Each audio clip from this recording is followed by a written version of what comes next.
दोस्तों नमस्कार, मैं हूं आलोक पाठक और आप देख रहे हैं खबर दस्तक। नरेंद्र मोदी ने अमित शाह के जरिए यूपी की कमान अपने हाथ में ले ली है। जी हां, इस वक्त की बड़ी खबर, नरेंद्र मोदी ने अमित शाह के जरिए यूपी की कमान अपने हाथ में ले ली है और योगी के भविष्य पर अब गंभीर सवाल उठ रहे हैं। दरअसल पिछले 3 महीने के 3-4 डेवलपमेंट मैं आपको पहले ही बता चुका हूं। जो नया डेवलपमेंट हुआ उसके बारे में बताता हूं, बाद में फिर आपको पुराने 3 डेवलपमेंट के बारे में बताऊंगा। 15 जून को उत्तर प्रदेश में 60,000 अभी हाल ही में भर्ती हुए सिपाहियों को नियुक्ति पत्र दिया जाना है। इस नियुक्ति पत्र को देने के लिए लखनऊ के अटल बिहारी कान्हा स्टेडियम में वृहद आयोजन किया जा रहा है। और पहले यह था कि इस आयोजन में मुख्यमंत्री योगी आदित्यनाथ खुद अपने हाथों से इन चयनित सिपाहियों को ज्वाइनिंग लेटर देंगे। लेकिन बड़ी खबर जो आज सोशल मीडिया पर सबसे ज्यादा वायरल है कि अमित शाह इस समारोह में योगी के साथ लखनऊ में उपस्थित रहेंगे और वो योगी आदित्यनाथ और दोनों उप मुख्यमंत्री चयनित सिपाहियों को 15 जून को अटल बिहारी कान्हा स्टेडियम में ज्वाइनिंग लेटर देंगे। दरअसल मैं आपको लिए चलता हूं आज से 15 महीने पहले, फरवरी 2024, 18 फरवरी, 17 फरवरी, 18 फरवरी 2024 को उत्तर प्रदेश पुलिस की एक भर्ती परीक्षा हुई थी 60,000 पोस्टों के लिए। उसमें 48 लाख छात्रों ने हिस्सा लिया था। लेकिन जब वो परीक्षा हो रही थी तो योगी जी ने 17 जूनियर आईपीएस अधिकारियों की सीनियरिटी को नजरअंदाज करके अपनी आंखों के तारे प्रशांत कुमार को कार्यकारी डीजीपी का चार्ज दिया था और उनके चार्ज लेने के 20 दिन के अंदर ही ये परीक्षा हुई, पुलिस भर्ती परीक्षा। जब पुलिस भर्ती परीक्षा का आयोजन हो रहा था, प्रशांत कुमार जी मीडिया में ऐसे बड़े बड़े दावे कर रहे थे जैसे उनको खुद लोकसभा का चुनाव लड़ना। लेकिन साहब 17 फरवरी और 18 फरवरी को ये परीक्षा होती है। 6 साल बाद ये परीक्षा आयोजित की गई थी सिपाही भर्ती की। दरअसल 6 साल बाद यूपी में सिपाही भर्ती निकली थी और इसका पेपर लीक हो गया। और जैसा होता है, प्रशांत कुमार जी जो तत्कालीन डीजीपी थे वो आए और मीडिया के सामने बोले कि नहीं नहीं, कहीं कोई पेपर लीक नहीं हुआ। मतलब जो मैंने कह दिया वो पत्थर की लकीर। प्रशांत कुमार जी का यह बयान आप गूगल पे सर्च कर सकते हैं। लेकिन साहब, लखनऊ में 50,000 से ज्यादा छात्रों ने इको गार्डन में लगातार धरना देना शुरू कर दिया और 20 तारीख को 20 फरवरी 2024 को प्रधानमंत्री मोदी अपने निर्वाचन क्षेत्र वाराणसी का दौरा करने आए थे। जब उनको पता चला कि पूरे प्रदेश के लाखों छात्र धरना प्रदर्शन कर रहे हैं कि सिपाही भर्ती परीक्षा का पेपर लीक हुआ है, तो उन्होंने योगी जी को सीधा संदेश दिया और योगी जी ने फिर पेपर लीक की घटना को मानते हुए परीक्षा को रद्द किया। वो पेपर लीक इतना महंगा पड़ा उत्तर प्रदेश में भारतीय जनता पार्टी को कि लोकसभा में राम जन्मभूमि का जब प्राण प्रतिष्ठा का आयोजन हुआ था 22 जनवरी 2024 को, तो सब लोग दावा कर रहे थे कि यूपी में भारतीय जनता पार्टी विपक्ष का खाता नहीं खुलने देगी। कई लोग 80 में 80 सीटें दे रहे थे, जिसमें हमारे मित्र दही विशेषज्ञ पत्रकार परवेज अहमद तो लगातार ये दावा कर रहे थे। लेकिन साहब, उस दौरान ही अखिलेश यादव लगातार कह रहे थे कि ये जो पुलिस सिपाही भर्ती परीक्षा का पेपर लीक हुआ है, इससे भारतीय जनता पार्टी को हर लोकसभा क्षेत्र में कम से कम 1 लाख वोटों का नुकसान होगा। और उनकी बात काफी हद तक सही साबित हुई। भारतीय जनता पार्टी 64 के आंकड़े से सीधे 36 पर आ गई 2024 के चुनाव में। और उसके बाद से पिछले 12 महीनों में योगी जी का काम कार्य काम करने के तरीके में कोई विशेष बदलाव नहीं आया। खैर, लगातार मैं आपको बताया था कि 3 संकेत योगी जी को सबसे पहले दे दिया था दिल्ली ने, और आज ये चौथा संकेत दिया। आप सोचिए, पहले योगी के करीबी सूचना निदेशक शिशिर सिंह को हटाया गया, फिर उनके 2 सूचना सलाहकारों को हटाया गया।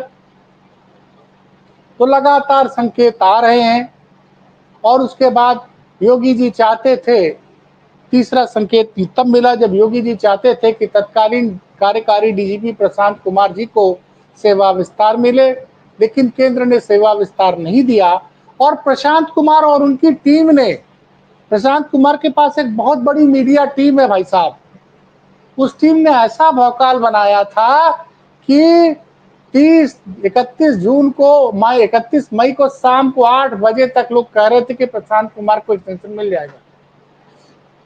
जब पता चल गया कि कहीं से एक्सटेंशन नहीं मिल रहा है, तो राजीव कृष्णा जी को डीजीपी का चार्ज दिया था, और उसके बाद अभी उनके कार्यकारी डीजीपी साहब को एक्सटेंशन नहीं मिला।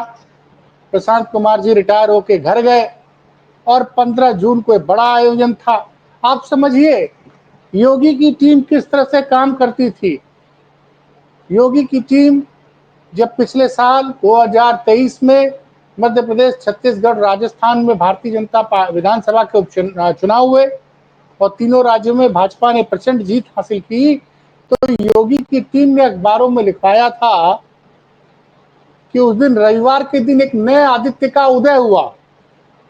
योगी की टीम तो यह बता रही थी कि नरेंद्र मोदी की लोकप्रियता गिर गई है और योगी आदित्यनाथ की लोकप्रियता उनसे ज्यादा हो गई है। लगातार ऐसे आर्टिकल लिखवाए जा रहे थे, ऐसी खबरें छपवाई जा रही थी, पूरा एक तंत्र खड़ा किया गया था।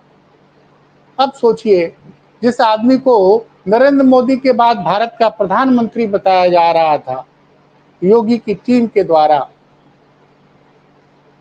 और उनके धीरे धीरे उनके खास लोगों को, जो ये सूचना विभाग का काम होता था, जिसपे तमाम, आपको याद होगा 11 अप्रैल 2025 को प्रधानमंत्री मोदी अपने निर्वाचन क्षेत्र वाराणसी में आए थे, और उन्होंने एयरपोर्ट पर ही बनारस के डीएम कमिश्नर और पुलिस कमिश्नर को तलब किया था, और एक बेटी के साथ दुष्कर्म हुआ था, उस पर तगड़ी क्लास लगाई थी, और उस दिन ही से ही उसके तुरंत बाद सूचना निदेशक महोदय को हटा दिया गया था। और आज तो एक और उसके बाद आज सोचिए खबरें छप रही, जिसी मीडिया में, वो मीडिया बता रही है अब कि 15 जून को जो योगी सरकार बहुत बड़ी तैयारी कर रही थी, जिसमें ये दिखाया जाने वाला था कि योगी जी ने एक साथ 60,000 युवाओं को सिपाही की नौकरी दी है, योगी की ब्रांड बिल्डिंग होने वाली थी। ऐसे समय में प्रधानमंत्री मोदी ने अमित शाह को आगे किया, और अब अमित शाह जब उस स्टेज पे रहेंगे, तो इससे पॉलिटिकल सर्वे में मैंने कई लोगों से बात की, और एक पुराने भाजपाई हैं आईपी सिंह। सोचिए, आईपी सिंह वो नेता हैं जो 1990 के दशक तक, जब तक भारतीय जनता पार्टी 15 साल सत्ता में नहीं थी, बनवास में थी, तो आईपी सिंह लगातार भारतीय जनता पार्टी के लिए मीडिया में मजबूती से पक्ष रखते थे, विपक्ष पर जबरदस्त आक्रमण करते थे। वो आईपी सिंह के साथ योगी आदित्यनाथ जैसे मुख्यमंत्री बने, ऐसा व्यवहार हुआ कि उन्होंने भारतीय जनता पार्टी छोड़ दी, और 2018 में वो भाजपा छोड़ के सपा में चले गए। तो उन्होंने जो, चूंकि वो इतने साल तक भारतीय जनता पार्टी में रहे आईपी सिंह, और पूर्व प्रधानमंत्री अटल बिहारी वाजपेयी के बड़े करीबी रहे हैं, राजनाथ सिंह की सरकार में, राम प्रकाश गुप्ता की सरकार में दर्जा प्राप्त मंत्री भी थे। उन्होंने लिखा है कि अमित शाह ने अब यूपी की कमान संभाल ली है, यानी नरेंद्र मोदी को समझ में आ गया है कि योगी यूपी की कमान अपने हाथ में लेनी होगी, नहीं तो यूपी अब हाथ से निकल रहा है। और उसका बड़ा संकेत, देखिए हर चीज के मायने रखते हैं। अब कभी 60,000 सिपाहियों की भर्ती का लेटर जारी हो रहा है, ज्वाइनिंग लेटर वो अमित शाह देंगे। और जिस तरह से सूचना विभाग में, पूरा उत्तर प्रदेश के सूचना विभाग में डायरेक्टर को, दोनों सूचना सलाहकारों को, फिर कार्यकारी डीजीपी महोदय को एक्सटेंशन नहीं मिलना, इसका मतलब दिल्ली धीरे धीरे अब संकेत दे रहा है। और इसी बीच एक खबर और आई थी कि केशव मौर्य को कल अचानक से दिल्ली बुलाया गया। आप सोचिए, जरा मैं राज कपूर जी से कहूंगा कि ये मीडिया की कटिंग लगा दें स्क्रीन पे कि केशव मौर्य जी उधर दिल्ली जाते हैं और इधर ये खबरें सोशल मीडिया पे, जो ये वेबसाइट पे छपी खबरें हैं, सोचिए उसमें ये खबरें छपी कि अमित शाह जी 15 जून को मुख्यमंत्री के साथ सिपाहियों को, जो 60,000 भर्ती वाले सिपाही, उनको ज्वाइनिंग लेटर देंगे। इससे साफ लग रहा है, देखिए तमाम चीजें हैं, तमाम फैसले जो लगातार चलते चले आ रहे हैं। और संगठन को लेकर एक विवाद भी हुआ था। याद करिए 2024 चुनाव के तुरंत बाद केशव मौर्य ने एक बड़ा बयान दिया था जुलाई 2024 में कि संगठन सरकार से बड़ा है। और उत्तर प्रदेश भाजपा का भी अध्यक्ष का चुनाव भी बाकी है। तमाम लोग ये भी अटकलें लगा रहे हैं कि योगी जी को केंद्र में भी भेजा जा सकता है। तो क्या अब भारतीय जनता पार्टी जल्द ये फैसला लेने वाली है कि यूपी में कमान किसी एससी एसटी या ओबीसी नेता को देने की तैयारी हो रही है? ऐसा इसलिए है क्योंकि जो बड़ी संख्या में लोकसभा चुनाव में दलित और ओबीसी ने भारतीय जनता पार्टी का साथ 10 सालों में पहली बार छोड़ा था। 2014 से लगातार बड़ी संख्या में एससी एसटी ओबीसी भाजपा के साथ जुड़ते रहे और भाजपा ने लगातार 4 चुनाव जीते। 2014 का लोकसभा भाजपा गठबंधन के साथ 80 में 73 सीटें जीतती है। 2017 का विधानसभा चुनाव, जिसमें भारतीय जनता पार्टी 325 सीटें जीतती है 403 में गठबंधन के साथ। फिर 2019 का लोकसभा चुनाव तो बहुत ही मुश्किल चुनाव था, तब सपा बसपा मिलकर चुनाव लड़ती है, उसमें भी भारतीय जनता पार्टी गठबंधन 80 में 64 सीटें जीतने में कामयाब हो जाता है। और 2022 में भारतीय जनता पार्टी की सरकार दोबारा बनती है, लेकिन उसकी 50 सीटें गठबंधन की कम हो जाती है। फिर 2024 के चुनाव में आप याद करिए कि भारतीय जनता पार्टी, जिसके पास 2019 के लोकसभा चुनाव में 2 उपचुनाव उसने बीच में और जीते थे, तो 66 सीटें थी गठबंधन के साथ, वो घट के 36 सीटों पे आ गई। और अभी हाल ही में योगी सरकार के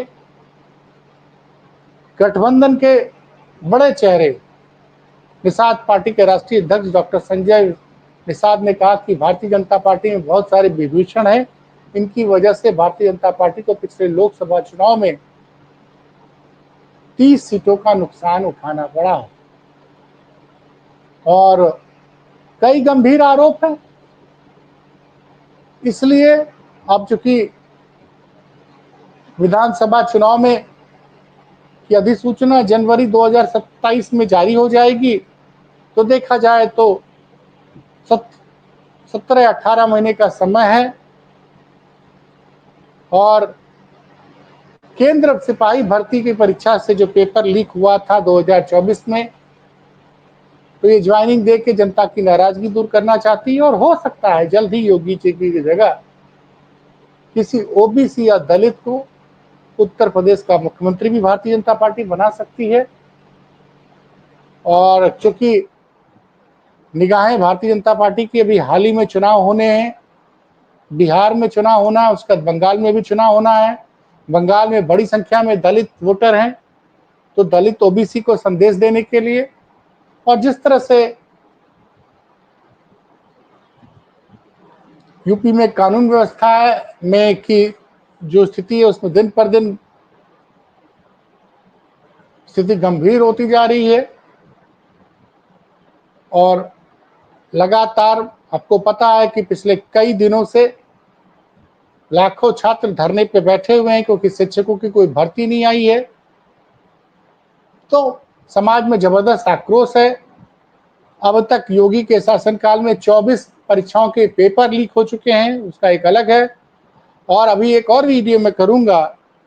हाई कोर्ट ने सवाल उठाया है योगी सरकार के ऊपर, और कुछ एक सज्जन है जिनकी थी प्रयागराज महाकुंभ के दौरान, और वो बिहार के रहने वालों ने हाई कोर्ट में केस कर रखा उस पे कि उनको जो है अभी तक सरकार द्वारा घोषित सहायता राशि नहीं मिली। इसको लेके गंभीर सवाल हाई कोर्ट ने योगी सरकार से पूछे हैं, तो वो भी मामला एक उठ ही रहा है अभी। तो महाकुंभ में हुई भगदड़, भगदड़ में जो तमाम आरोप विपक्ष ने लगाए थे वो कहीं न कहीं अब अभी भी उसका सरकार सही ढंग से जवाब नहीं दे रही है। और महाकुंभ में भगदड़ के समय से ही जिस तरह से योगी सरकार ने सूचनाओं को छुपाया था, उससे नरेंद्र मोदी जी नाराज बताए जा रहे हैं। तो लगातार मैंने आपको पहला महाकुंभ में जिस तरह से हादसा हुआ, तो इसके बाद से जिस तरह से रिएक्शन रहा है उससे योगी मोदी जी बड़े नाराज हैं, और बाकी मैंने चीजें बता दी। फिलहाल अब मैं फिर से ही कहूंगा कि नरेंद्र मोदी अमित शाह के जरिए यूपी की कमान अपने हाथ में लेने जा रहे हैं, और योगी आदित्यनाथ के भविष्य पर अब बड़े सवाल खड़े हो रहे हैं। क्या होगा क्या नहीं होगा ये तो आने वाले समय में पता चलेगा। फिलहाल देखते रहिए खबर दस्तक। कोई कमी भी हो तो बताइएगा जरूर। बहुत बहुत धन्यवाद।